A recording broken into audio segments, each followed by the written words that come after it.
and we're live, and we're getting people from around the world calling in, sharing their vital information, so we're going to do that right now. Let's get to the next caller, 575. We're live. Hello? Welcome to the show.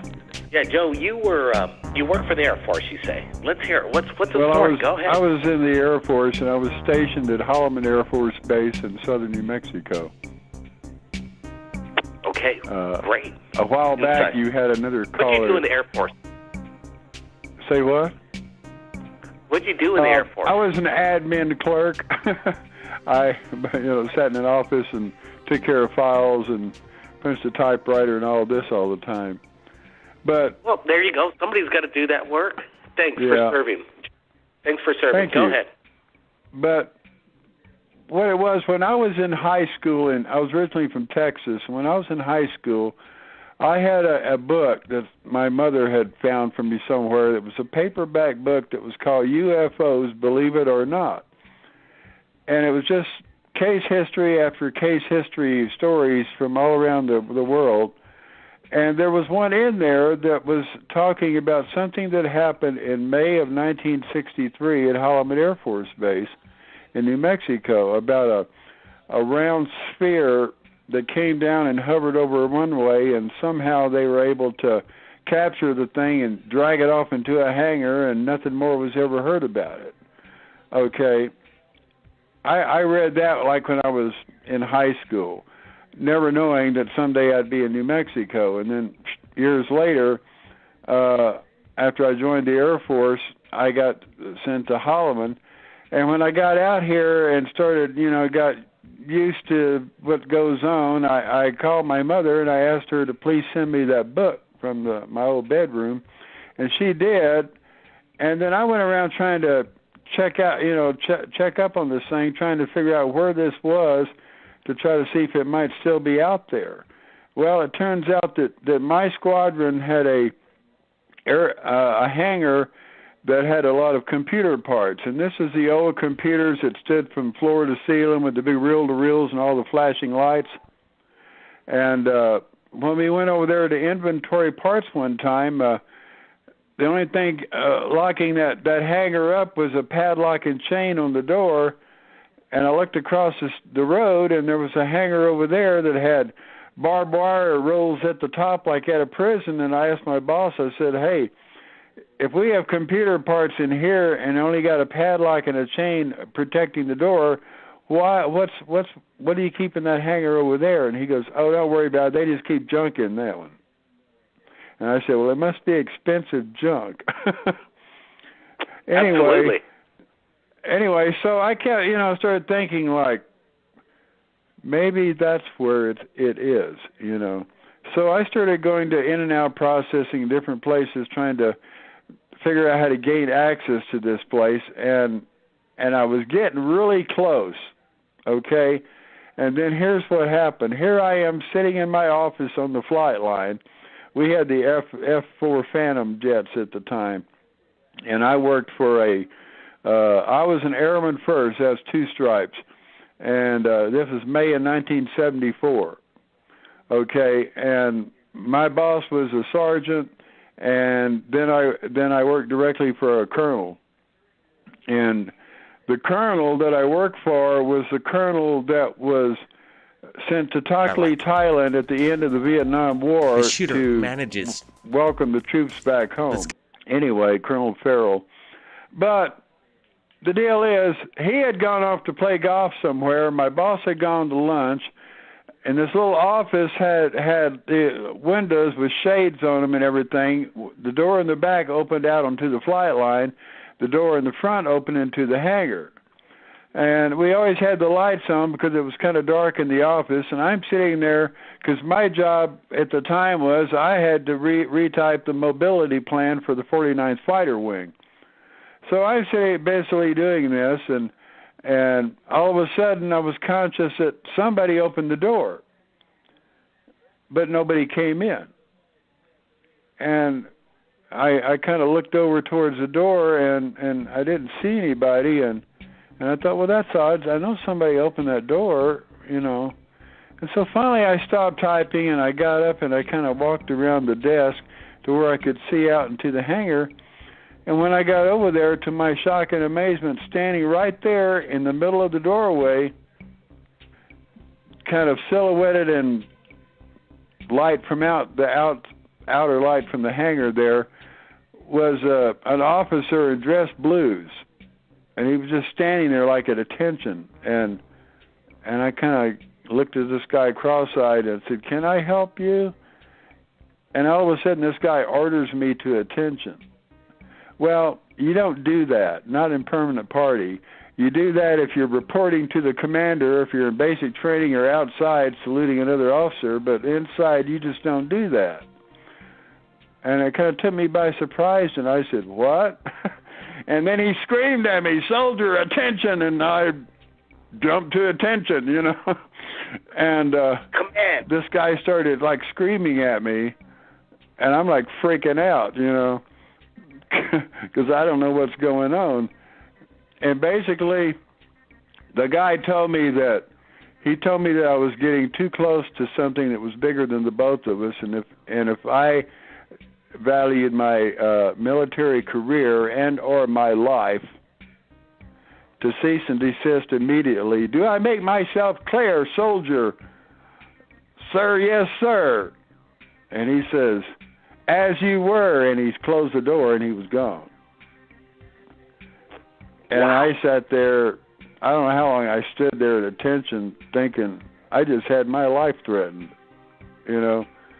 And I was freaking out, and all of a sudden I kind of crumbled on the floor, and I got up, and I'm trying to think, I got to tell my boss about this, and what information do I have to give him? Well, I wasn't for sure if he was a major or a colonel, because he had the gold things on his shoulders, but I wasn't sure which one it was. I couldn't see too well. He had a name tag, and there was three words on the name tag, but the only two I could make out was a James and a Michael. And so I finally composed myself and went back to, well, first I sneaked out of the hangar and went looking around. I didn't see this guy anywhere, you know.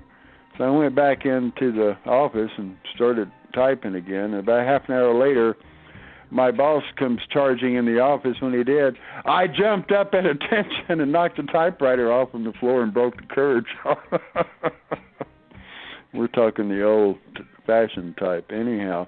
So my boss gets all freaked out as to why I'm freaked out, and he sat me down, and so I started telling him all this, and he got all upset and all this. He says, "I'm going to go find this SOB," and he takes off. He said, "You lock the door. You don't even open it for the colonel."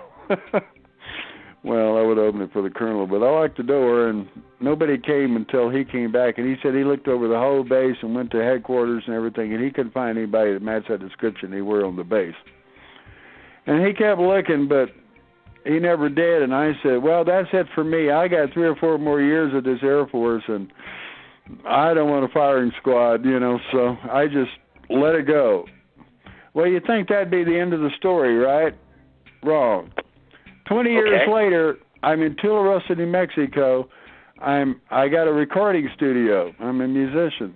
And I was down in the studio working on a tape, and I got up and I ran to my bedroom to go to the bathroom. And as I went to the bedroom, the TV was on, and the Montel Williams show was coming on, and I heard him mention that the subject was UFOs.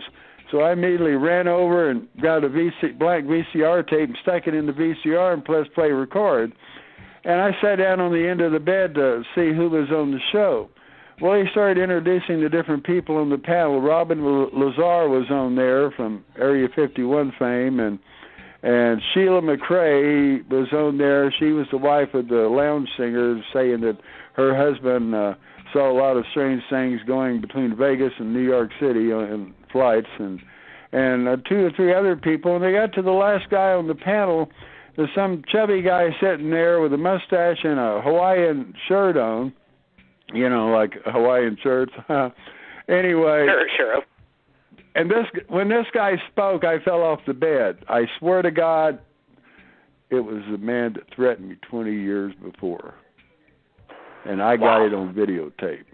And the guy is still around today, and he's one of the biggest debunkers out there. He's a retired major, and his name is Michael James Magaha.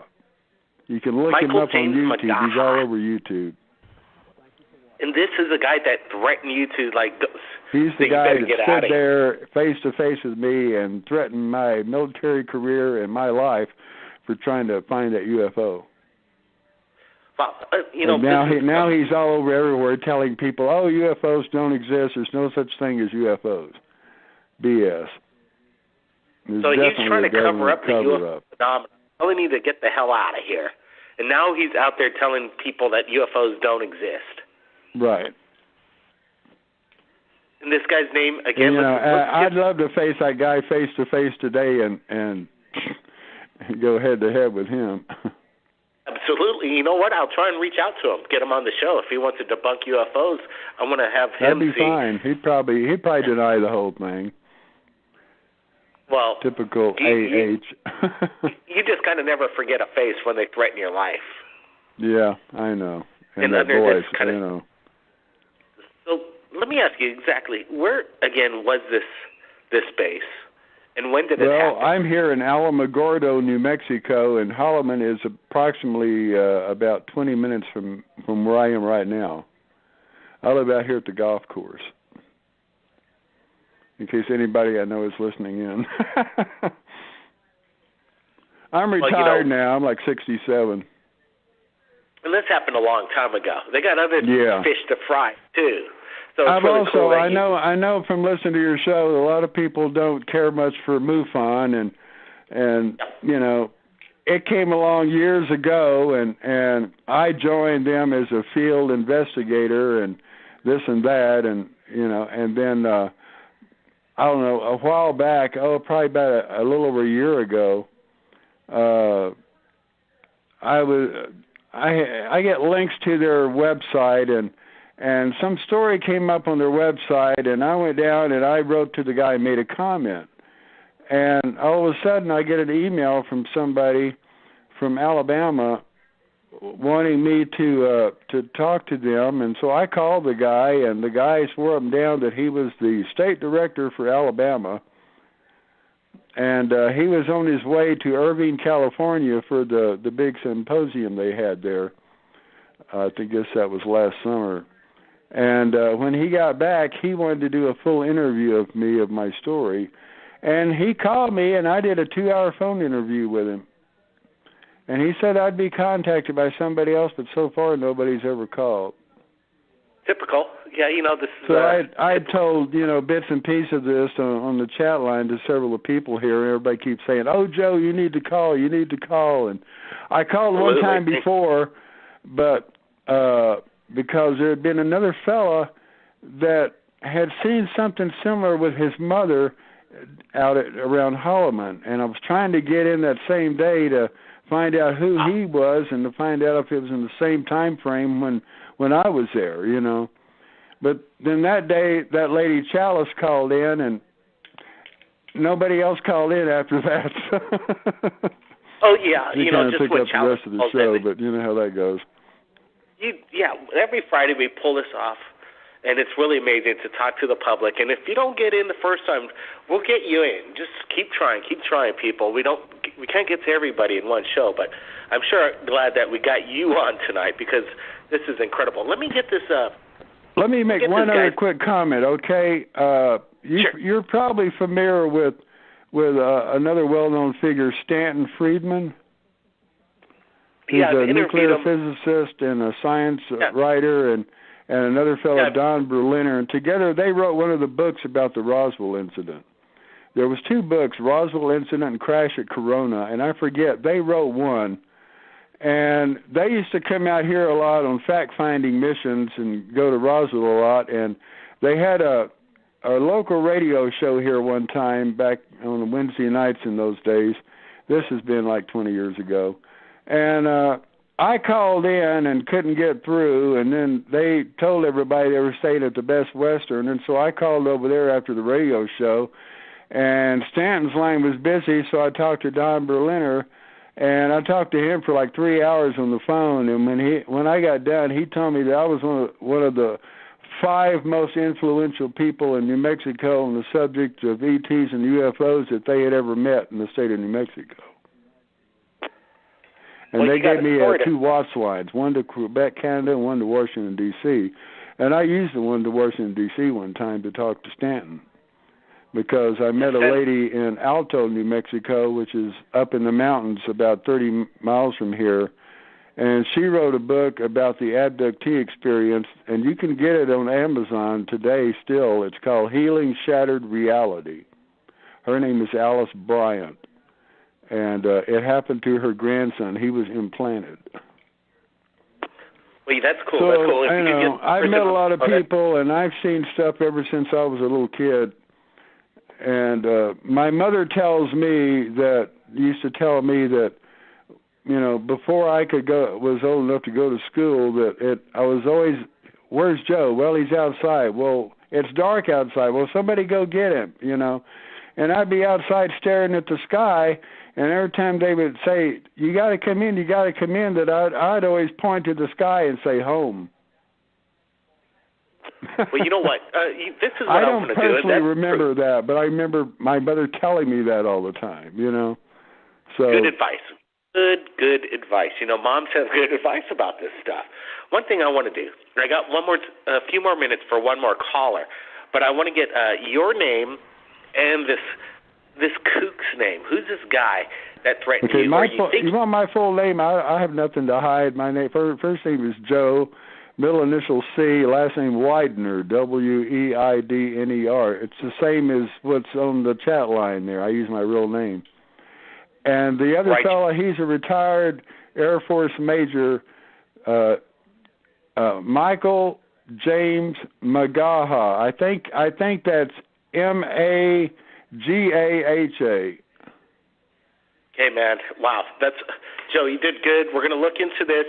We have your phone number. We'll keep in touch, man. We'll keep in touch. Okay. Incredible story. Thank you, Blake. You do incredible work. I really appreciate what you're doing for people like us that wouldn't have a voice otherwise in the whole world. Keep it up, man.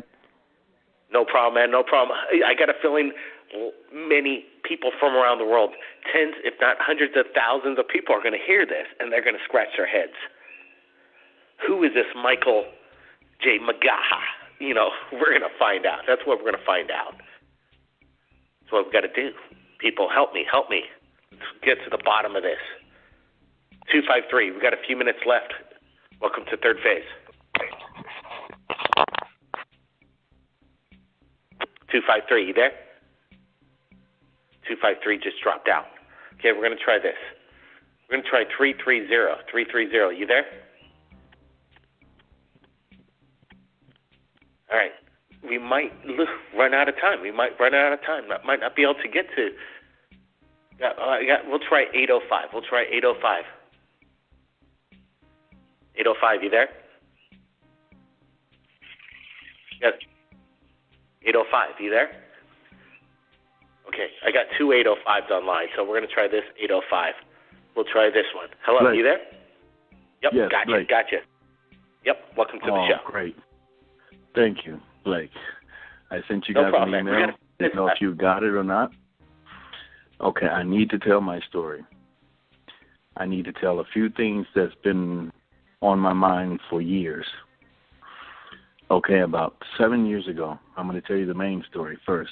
7 years ago, I was sitting in my living room, and all of a sudden, I had this rolling wave sensation in my head, and I came up with this invention or idea in my head. Don't know where it came from, don't know what it was. I turned to my fiance at the time and her son, and I told them my idea. When I told them my idea, they were literally in shock. They could not say anything for like 15 seconds, wondering how I came up with this. I didn't. It came to me as if it was telepathically sent to me. I like to say... What's the idea? The idea. Good ideas come in. I don't know. You don't know? What I remember, and this is the story. What I remember was it was the greatest idea since even better than Steve Jobs, okay? Now, I told them the idea. They said to me, oh, you should write it down. I didn't. I have a good memory. I didn't write it down.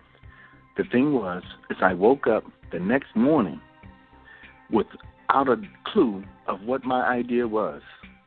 I remember everything I said before. I remember everything I said leading up to. And then that idea was blank. And I remember everything after. So I woke my fiancée up and asked her, hey, do you remember what I asked you, or the idea or invention that I told you last night? And she looked up. And I said, oh, my gosh, she doesn't know. So now we have a 14-year-old son that we can go ask, who should have a good memory about these things. When we asked him, he did not know either. Completely blank. Okay. I went to go. You know what? I got a feeling where I know where you. Yes, this is. Do you know where I'm going, Blake, with this? Suppressing thoughts. They're suppressing thoughts. You got a good idea. You want to share it with somebody. Blake, boom, boom, boom. The next your memory. They wipe it, and there goes that good idea. We're humans that have something to change the world.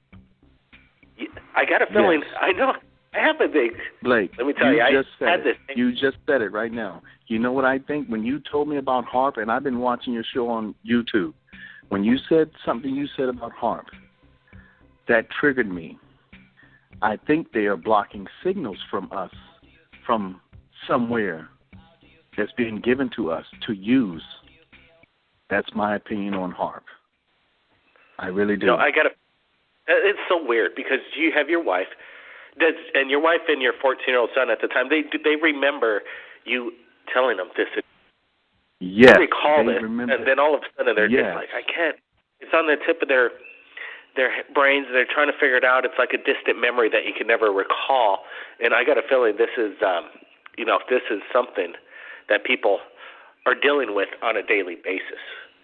Because it feels good for you to say that. You are exactly right, and that's been my feeling for years. Well, we got it out. I didn't think you would take it this way. I'm glad you got your caller in, because you're calling me too. Something that we need to get out. There is a mind control out there. They're wiping people's inventions, their ideas on how to change this world for a better way. He says that this could have changed the world, people. It could have. You could write things down. Maybe some man in black guy will come and take it away. You just never know. There's a lot of suppression out there. You know, one good thing they can't suppress is good videos. So if you got a good idea going, get your video going, record that, and then upload it to the internet. They can't suppress that, people. This is Blake Cousins. Stay tuned. Week Friday, and new information coming into Third Phase of Moon as we break news from around the world in regards to this UFO phenomenon happening right now, people. Thanks for joining me. Incredible show. Keep your eyes on the skies, everybody.